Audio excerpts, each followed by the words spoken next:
2006 की वसंत ऋतु कनाडा के छोटे से शहर मेडिसिन हैट में सब कुछ सामान्य लगता था।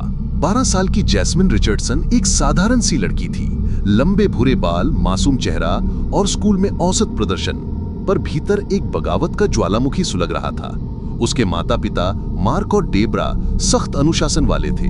वो चाहते थे कि जैस्मिन पढ़ाई पर ध्यान दे, सही दोस्तों का साथ रखे और किसी बुरी आदत में न पड़े। लेकिन इसी नियंत्रण के बीच जैस्मिन इंटरनेट चैट रूम्स में सक्रिय होने लगी, जहां उसकी मुलाकात हुई 23 वर्षीय जेरेमी स्टिंके से, एक लंबा गोद स्टाइल कपड़े पहनने वाला युवक जिसका व्यक्तित्व अंधेले और रहस्यमयी कहानियों में डूबा था।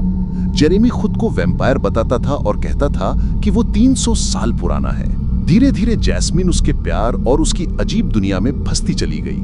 उनके रिश्ते के बारे में जब माता पिता को पता चला तो उन्होंने तुरंत जैस्मिन को जेरेमी से मिलने पर रोक लगा दी। ये रोक उसके भीतर गुस्से और बगावत का बीज बो गई, एक ऐसा बीज जो जल्द ही एक भयानक योजना में बदलने वाला था।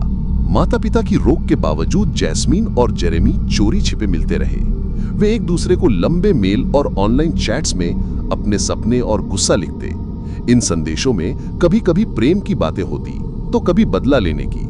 जेरेमी के अंधेरे विचारों में हिंसा, बगावत और दुनिया के खिलाफ जीना शामिल था, और जैस्मिन इन विचारों से अजीब तरह से आकर्षित होती जा रही थी। मार्च 2006 में एक दिन पार्क में बैठकर दोनों ने एक खौफनाक फैसला लिया।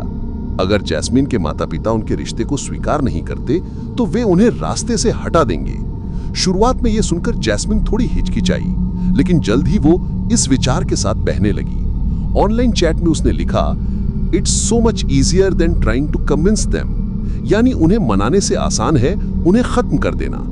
इन संदेशों में इशारे साफ थे, दोनों अपने रिश्ते के रास्ते में खड़ी हर रुकावट को मिटाना चाहते थे।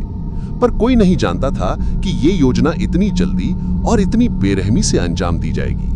23 अप्रैल 2006 की रात मेडिसिन हैट शहर पर ठंडी हवा और सन्नाटा छाया हुआ था।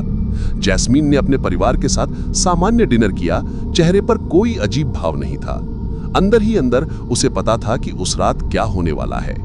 देर रात जेरेमी चुपके से घर के पास आया, काले कपड़ों में और हथियार साथ लिए। जैस्मिन ने चुपचाप पीछे का दरवाजा खुला छोड़ दिया।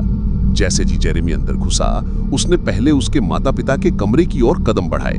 मार्क और डेब्रा दोनों ने शोर सुनकर उठने की कोशिश की, लेकिन जेरेमी ने बेरहमी से चाकू से वार करना शुरू कर दिया। संघर्ष के दौरान घर में चीखें गूंजने लगी, लेकिन बाहर सुनने वाला कोई नहीं था।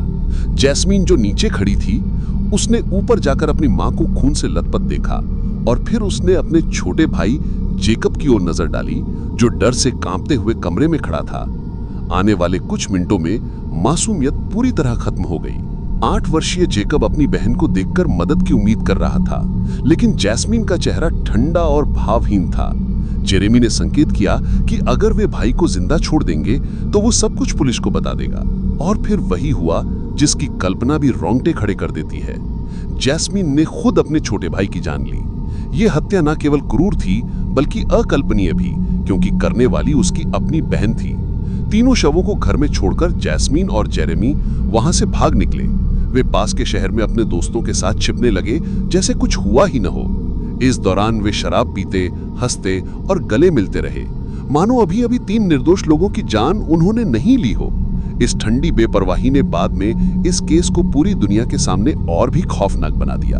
अगले दिन पड़ोसियों ने रिचर्डसन परिवार के घर में अजीब सन्नाटा देखा। एक बच्चे का दोस्त दरवाजा खटखटाने आया, लेकिन कोई जवाब नहीं मिला। खिड़की से झांकने पर उन्हें खून के निशान दिखे और पुलिस को बुलाया गया। जब पुलिस अंदर गई तो उन्हें तीनों शव मिले, माता पिता बेडरूम में और छोटा जेकब अपने कमरे में। जांच में जल्दी ही संदेह जैस्मिन और जेरेमी पर गया, क्योंकि दोस्तों ने उनके अजीब बर्ताव और बयानों का जिक्र किया। पुलिस ने उन्हें 24 घंटे के भीतर पास के शहर से गिरफ्तार कर लिया। गिरफ्तारी के समय जैस्मिन के चेहरे पर कोई डर या पश्चाताप नहीं था, वो बस चुपचाप मुस्कुरा रही थी। बाद में जांच में उनके ऑनलाइन चैट और ईमेल मिले, जिनमें हत्या की योजना साफ लिखी हुई थी। ये डिजिटल सबूत अदालत में सबसे बड़ा हथियार बने। कनाडा के कानून के अनुसार 12 वर्ष की उम्र में कोई भी नाबालिग वयस्क सजा नहीं पा सकता, चाहे अपराध कितना भी बड़ा क्यों न हो। जैस्मिन को युवावस्था सुधार गृह में भेजा गया, जहां वो 6 साल तक रही और फिर 4 साल तक निगरानी में बाहर रही। जेरेमी को वयस्क मानते हुए उम्र कैद की सजा सुनाई गई, लेकिन 25 साल बाद पेरोल का अधिकार मिला। इस केस ने पूरे कनाडा को हिला कर रख दिया। एक 12 साल की लड़की जिसने अपने ही परिवार के खिलाफ इतनी निर्मम साजिश रची और उसे अंजाम दिया। मीडिया ने उसे द 12-year-old मास्टरमाइंड कहा। आज भी ये मामला क्राइम हिस्ट्री में सबसे चौंकाने वाले उदाहरणों में से गिना जाता है, जहां मासूमियत के पीछे एक खतरनाक, ठंडी और सोची समझी बर्बरता छिपी थी।